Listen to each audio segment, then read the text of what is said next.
What's up, Get Fit fam? Welcome back to Authentic Alphas. Today we're gonna have a chest day. So you see me over here on the bench press. Although I don't bench press anymore, but I figured I'd do a couple sets just for the video. But the rest of the movements that we're gonna do are gonna be far more effective for building your chest and isolating the pectorals. So shit, let's get into it. If you don't know how to bench press, look it up. But I'm not gonna explain the guy's proper bench press form. That's fucking ridiculous. If you don't know that, your ass don't even belong in the gym yet. This is a staple move. This is like a beginner exercise. All men should learn how to squat and bench press first and foremost.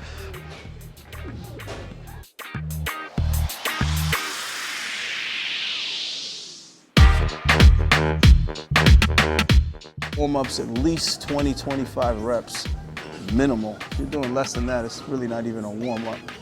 But as high as 30 is good as well.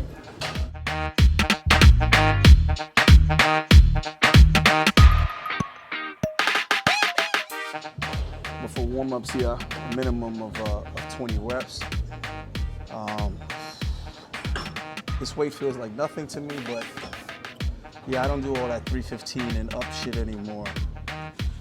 As you age, it's really not necessary as you start coming into that diminishing returns area. So for me, heavy lifts really doesn't do much, but when I was younger, they were extremely important and beneficial. So for you younger guys, you should definitely be focusing on strength and incrementing the weight up, but you should start extremely low for several months on any given movement until you develop proper form to the point where it's subconscious and you're locked into it. A lot of you guys have terrible form. What I've noticed about young people today, you guys have really bad form because you guys have no fucking patience and you guys want so much so soon. You never actually learn how to do a step properly before you move on to the next step. You guys are too busy looking at social media, people that have been doing things for years, thinking that you're gonna somehow just get on that level overnight. So keep the weights moderate until you've perfected the form, and then you can start moving on to bigger and better things. But anyway, bench press is a staple movement, so we'll do a couple like I said, but we're gonna move on to some much more beneficial things next. All right, so the first thing that we're gonna do is we're gonna break the chest down into 3 portions. Lower portion, the middle portion, and the upper portion of the chest. I'm gonna show you guys how to isolate, how to take the shoulders out and the triceps out. So the first thing we're gonna do is we're gonna hit the lower portion of the chest. And to do that, we're gonna get up as high as possible on this pec deck. Be sure to push, not so much with your entire hand, push with the palm. Push with the palm of your hand. Explain this shit to you guys. This inner portion of your palm is gonna hit this inner portion of your chest, the outer. So just consider the palm of your hand your actual chest. And where you apply the most pressure is where you're gonna get the most response. All right, so get the palms on the pad. You're pushing on the lower part of the pad, obviously, because you're trying to hit the lower portion of the chest. And we're gonna move forward and back as we contract so we can get more of a stretch.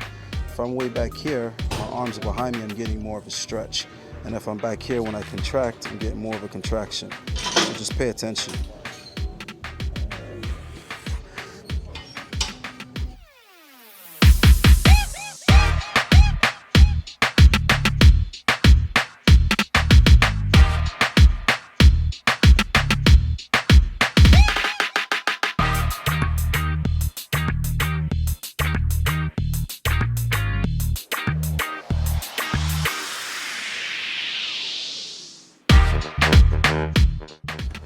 Focus on the breathing. You inhale as you're stretching, exhale as you're contracting. Don't worry about reps. Just do as many reps as you can. Now ask me a little stupid ass, weak ass questions about reps. All right, next, we're gonna hit the middle portion of the chest. So obviously, we're not gonna be as high as we were. Still gonna be standing because when training, standing is always better than sitting, depending on the movement. Sometimes you might need to kneel or sit. For the most part, stand when you can. So notice I'm dropping the height of my body so that when I come across, it's more to the middle. And I'm also moving my hands further up on the pads. So again, when I come across, it's the middle of my chest.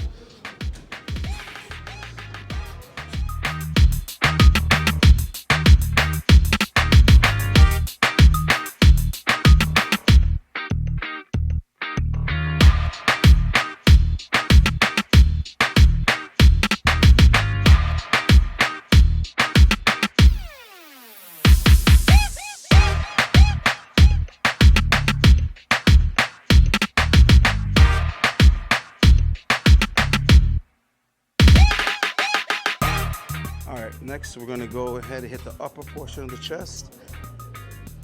And when we're done with that, we're going to go back to the lower part again, the middle part again, and the upper part. So this is just a warm-up. Machines are great because they help you to solidify good form. Also safely push heavy weight, but I'm not going to go too heavy on this. Maybe at the end of the workout, I'll come back to this and I'll go heavy, but for now, I'm just using it to get a pump and to warm up. So this is how we hit the upper part of the chest with the pec deck. You put the chair as low as it can go, and then you also lean back so that you're even lower. Get your hands on these pads higher than you've gone before. All right, you're all the way at the top now, and look at that. You're coming across the top of your chest. Stretch it out, contract.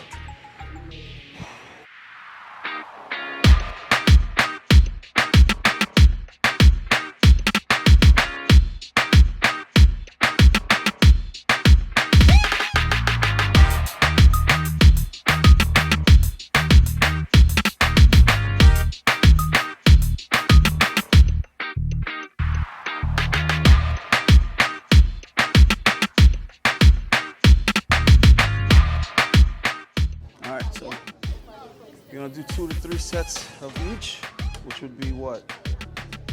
6 to 9. All right, guys, so obviously this is a leg press, but today we're gonna use it for chest. It's a great way to overload, also a good way to hit the upper part of your chest. Now, if you push too high, there's gonna be a lot of shoulders involved. So if you're not focusing on shoulders, I recommend that you don't push it further than the contraction in the chest.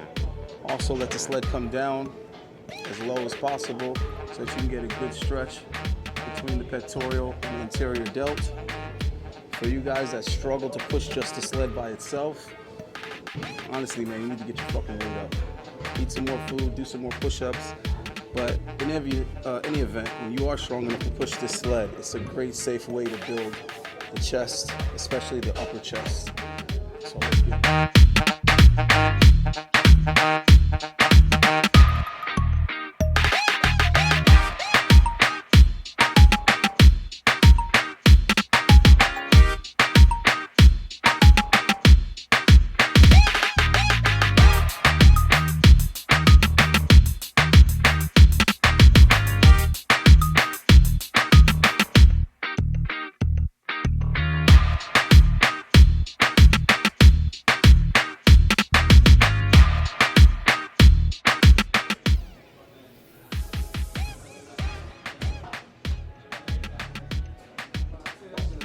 All right, guys, so we're gonna hit some dumbbell presses on the bench.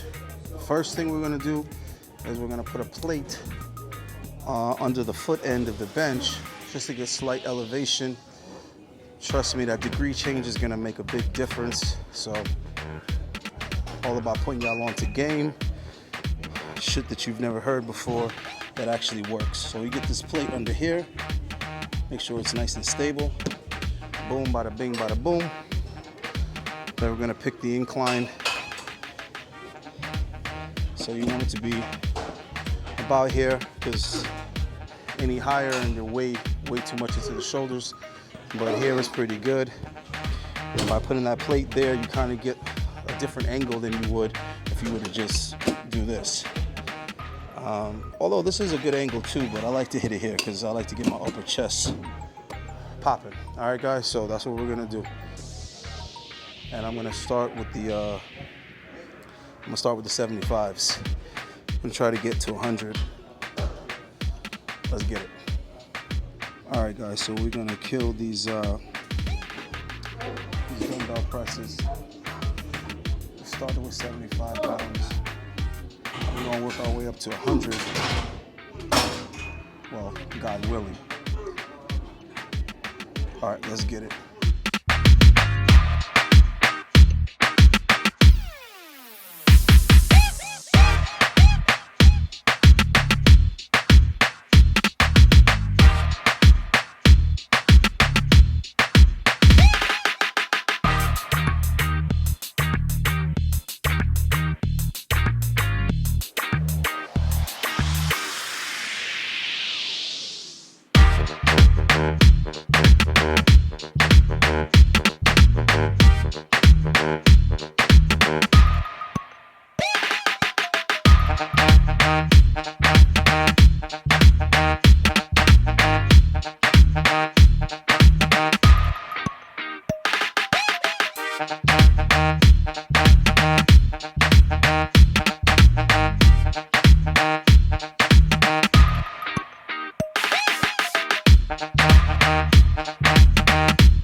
So you always want to kind of use your knees to get the weights up. And, you know, one side at a time. Make sure you got good form. You don't want to get an injury. And I like to put my leg back just a little bit before I kick it up. Oh, I need a shoulder. Get that bitch up.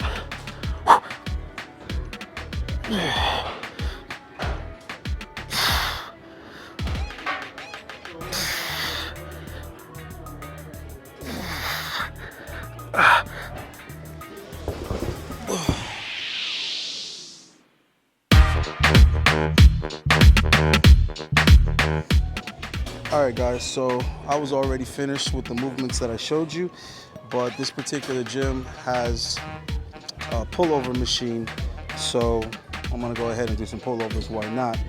Just as a finisher.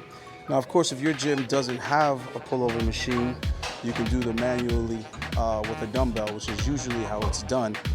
But I like to take advantage of the machine because it allows me to put a lot more weight, which is what I'm gonna do right now.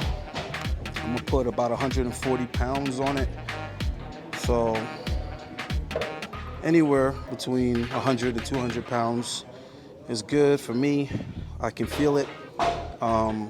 So the pullover is really a back movement, but it does improve the chest and the rib cage. You can open up this cavity with it, just depending on your form, how you stretch and how you breathe.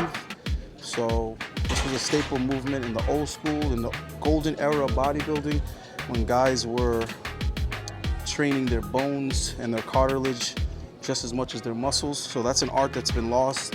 These modern guys, they don't know shit about manipulating the skeletal, the bone structure.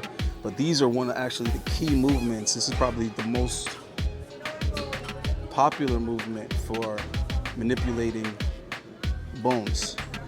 So anyway, it sounds crazy because you've never heard it before, but you can actually influence your bones depending on your form and how much you stretch and how much tension and pressure that you put. You're probably thinking bones don't grow. It's not about growing, it's about forcing them to expand and forcing your body to develop cartilage in between where the bones are fused. So pullovers are something that guys like Arnold Schwarzenegger, Frank Zane would use to open up their rib cage to give them a wider appearance in the upper ledge, which adds obviously to that V taper. So the combination of being able to open up your rib cage as well as smallen your waist, tighten your waist, gives you a very symmetric look. So anyway, that's just the science behind it, but let's get into it. Also, I don't even bother trying to use the bar or the handle.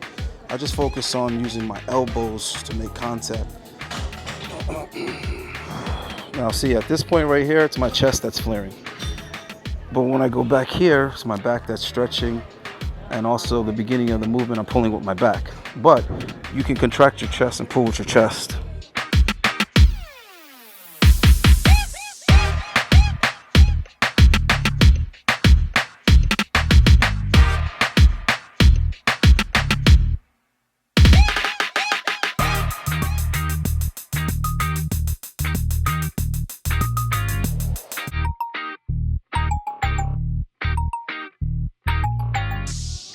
I don't like this fucking pullover. At least not for chest, but for back, it's awesome. But like I said, guys, with the pullover, you can always hit it with the dumbbell.